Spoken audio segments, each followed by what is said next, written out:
중국 대단합니다. 중국은 상상을 초월합니다. 제가 알고 있는 중국 대학은 전자공학과의 교수님이 600분이고 학생이 6,000명이라고 하네요. 그런데 우리나라는 다 모아도 그 정도 될지 모르겠습니다. 그런 나라들과 경쟁해서 우리나라가 이겨야 되는 상황이거든요.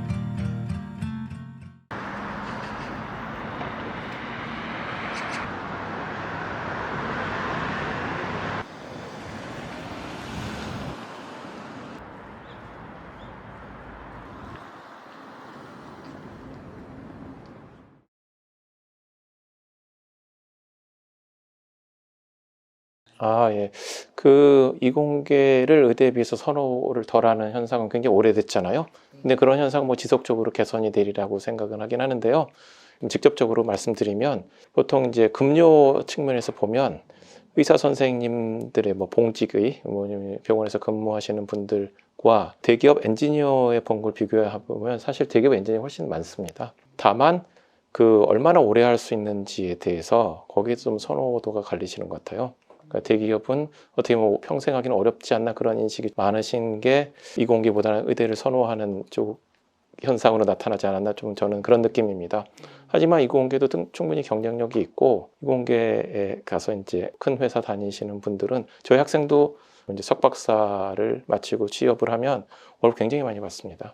그런데 이제 이공계는 왜 오래 못 한다는 그런 개념이 생겼는지를 한번 생각해 보면 많은 분들이 일단 이직을 하시는 경우도 많고, 그리고 의사 선생님들은 독립적으로 사업체를 운영하시는 것도 가능하시잖아요. 개업이라는 형태로. 그렇기 때문에 가능성이 많다고 생각할 수 있는데 반해 이공계는 회사랑 연동돼서 일을 하게 되니까 거기서 자의적인 의지가 좀 부족해질 수도 있고, 직장에 관련된 처분 결정에 있어서 자유도가 떨어질 수도 있는 상황이 있어서 그렇지 않나 생각이 됩니다. 그래서 벤처 기업을 좀 활성화하는 것이 좀 좋지 않을까 그런 생각인데요.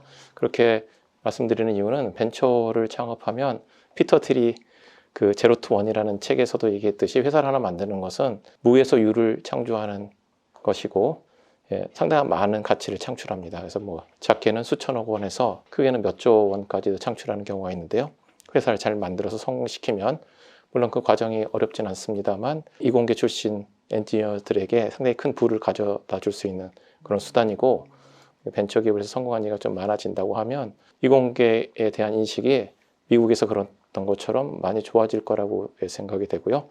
뭐냐면 엔지니어로서 뭐 회사에 취업해서 일하는 거 이외에 스스로 회사를 만들어서 성공시킬 수 있는 가능성이 열린다고 하면 그것도 어떻게 보면 인생을 젊은이들이 추구해 볼 만한 그런 일이 아닌가 생각이 되고, 그러면은 저는 이공계 기피 현상 같은 것이 좀 많이 해결되리라고 생각이 됩니다.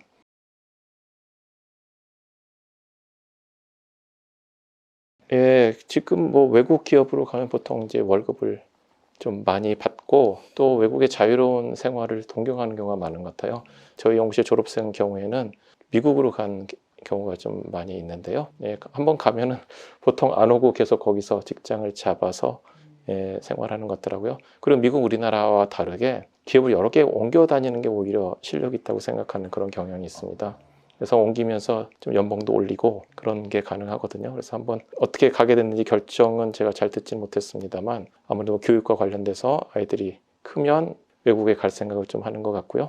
그리고 이제 외국의 자유로운 환경과 또 그 기회 그런 거를 좀 동경하고 실제 그렇기도 하니까 그런 것 때문에 특히 이제 여러 외국 중에 미국이 엔지니어에 대한 흡입력이 좀 큰 것 같아요. 근데 그게 위험한 것이 최근에 미국의 반도체 공정에 대한 시설이 많이 확대되고 있잖아요. 그럼 미국의 반도체 관련 일자리가 많이 생기게 되고 우리나라 엔지니어들이 굉장히 우수합니다. 미국에서 경험하지 못한 경험을 하신 분들이 많고 특히 대기업에서 근무하신 분들은 우리나라만큼의 반도체 집중적인 산업 구조를 가진 나라가 드물기 때문에 외국에 가면 당연히 환영받고 거기에 연봉에 그러기 때문에 많은 우리나라 반도체 엔지니어가 외국에 가시리라고 좀 생각이 되고요. 그런 면에서 좀 인력 유출이 되지 않도록 좀 각별히 신경을 써야 되지 않나 좀.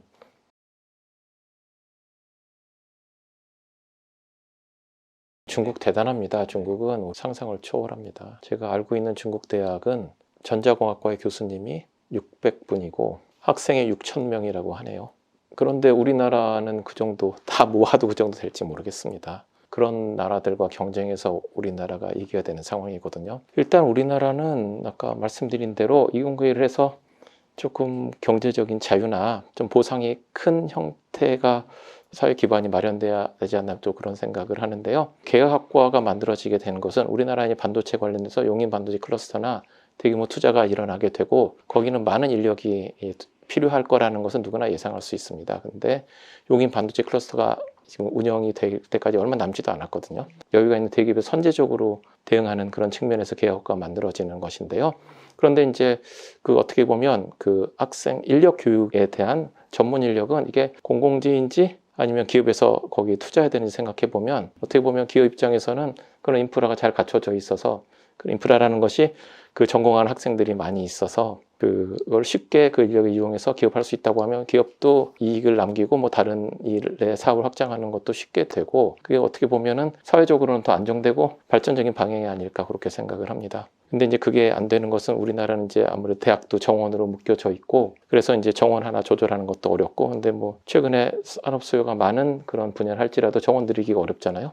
그런 곳이 이제 모두 모여져서 계약학과가 만들어지지 않았나 그런 생각을 저는 하게 되고요. 근데 그거를 이제 해결할 방법으로 최근에 자유전공이라는 게 많이 생겨서 그거는 어떻게 보면 저는 좀 바람직한 현상으로 보고 있습니다. 또 아울러서 또 계약학과를 만드는 것은 기업으로 보면 별도의 비용을 지불하는 그런 행위가 되는 것이거든요. 만약에 그 산업적인 인력 구조에 대해서 대학 졸업생, 고급 인력을 충분히 잘 공부하지 못한다고 하면 계약학과를 만들려는 기업에 대해서 좀 지원을 정부에서 해주면 그럼 계약학과 만드는 것도 쉽고 인력이 필요하니 이제 기업에서는 좀 힘든 일을 가고 있는 것이니까 어떻게 보면 제일 바람직한 현상은 그런 것이 이제 사회 시스템에서 자동적으로 되면 제일 좋지만 그런 데서 좀 경직성이 있기 때문에 좀 계약학과라는 형태로 이제 운영이 되는 것이 아닌가 그런 측면에서 보면 계약학과를 만드는 기업을 좀 정부가 지원할 필요도 있다는 생각입니다.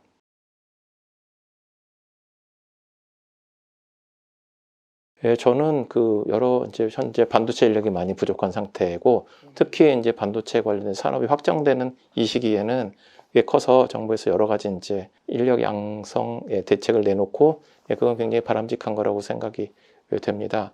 근데 좀 더 근본적이고 좋은 방법을 찾는다고 하면 제도적으로 그걸 개선하는 방법이 어떨까 저는 생각을. 뭐 구체적으로 뭐 해외에서 참조할 만한 사례나 뭐. 그래서 만약에 시장에서 인력수가 많은 부분이 있으면 그 인력이 충분한 경제적 보상을 받도록 시스템이 만들어진다고 하면 어떨까 하는 그런 생각인데요.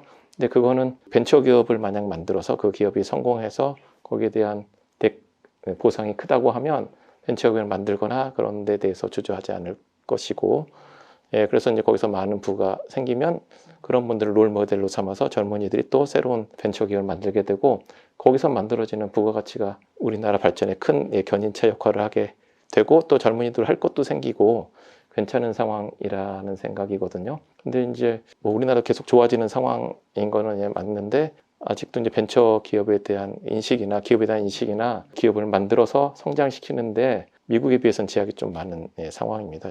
예를 들어서 기업을 하나 만들려고 하면 실패하더라도 미국 같은 경우에는 충분히 다시 일어날 수 있는 그런 기회를 제공해 주는데 반해 우리는 한번 실패하면 재기가 사실 불가능하게 되잖아요. 뭐 그런 제도적인 것이나 만약에 기업이 성공적으로 제품을 개발했을 때 그 기업이 대기업에 잘 인수되면 또 그것도 이익을 실현할 수 있는 방법이니까 그런 거에 대한 부분이 아직 우리나라에서는 좋아지는 과정입니다. 산술에 배부를 수는 없지만 거기 좀 개선이 되게 된다고 하면 좀 아무래도 많은 엔지니어들이 기업을 만들거나 해서 직장도 많아지고 우리나라 산업 구조도 개편하면서 발전적인 방향으로 갈 수 있지 않을까.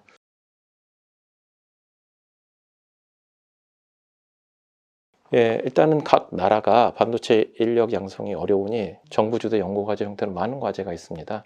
뭐 우리나라, 일본, 대만 할 거 없이 그런 과제를 수행하게 함으로써 그 학생들이 경험을 넓히고 또 기술을 개발하고 또 학생들이 이제 기술을 익힌 다음에 회사에 취업할 수 있게 되는 그런 형태가 돼서 인력 양성을 하고 있고요. 또 직접적으로 반도체 인력을 지원하는 프로그램도 우리나라에 많이 있고 해외에서 많이 운영하고 있습니다. 그리고 이제 학생 반도체 인력을 양성하려고 하면 해보는 게 중요한데요. 반도체 뭐 칩을 만들어 보거나 하는 게 중요한데 비용이 많이 드는 과정이라 또 이제 학생들의 실습을 지원해주는 프로그램도 있는데요. 그러니까 TSMC 같은 경우에는 대만 대학에서 만드는 반도체 칩은 거의 뭐 무료로 만들어주고 그 결과물은 회사에서 가져가는 뭐 그런 형태로 운영이 되는 예도 있고요. 대만의 경우 인테스 프로그램인데 그건 뭐냐면 해외 학생을 외국인을 대만에 와서 반도체 교육을 받도록 지원하는 개별적으로 지원하는 프로그램이에요. 또 외국인들 자국 엔지니어로 부족하다고 생각했는지 2년 동안 학생들의 등록금과 생활비를 지원해주는 그런 프로그램도 운영하고 있고요. 각 나라별로 반도체 인력을 확충하려는 여러 가지 노력을 하고 있습니다.